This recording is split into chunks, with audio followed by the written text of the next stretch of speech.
America's Occupy Wall Street activists will descend on Capitol Hill later on Tuesday for what the organisers hope could be the movement's largest gathering yet.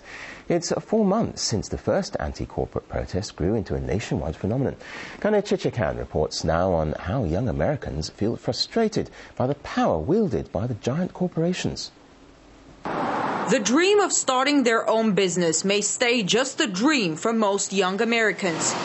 Armed with college degrees and loaded with hefty student loans, they enter a marketplace dominated by giant corporations.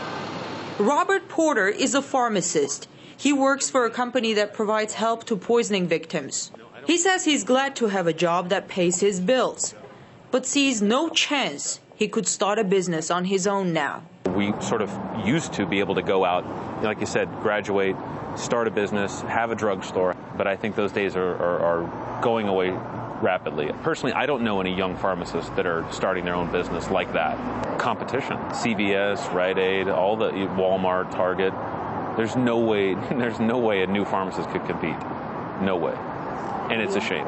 In the last few decades, thousands of independent pharmacies have been gobbled up by a handful of drugstore chains.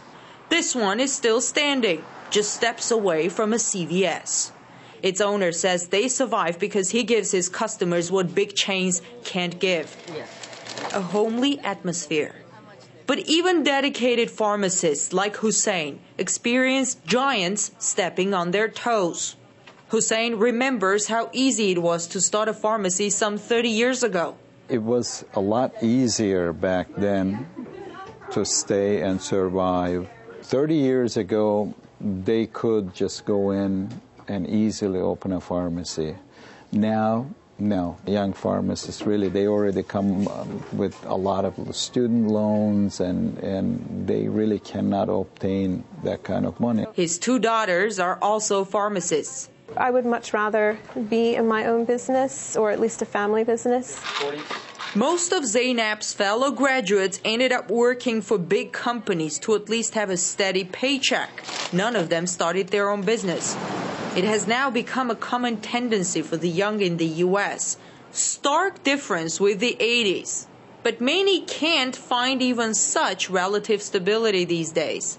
According to a report by Peter Hart Research Associates, a quarter of workers under the age of 35 in the U.S. can't pay their monthly bills. Another study shows the average net worth of those under 35 in 1984 was 3 times higher than it is now for the same age group.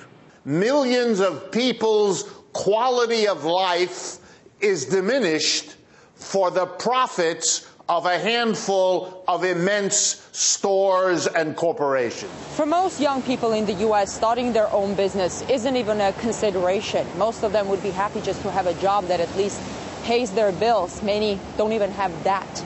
This is the poorest young generation in the U.S. for decades. And the question many ask is, what kind of future can they build? And what will they leave for the next generation? I'm Ganesh Chakya reporting from Washington.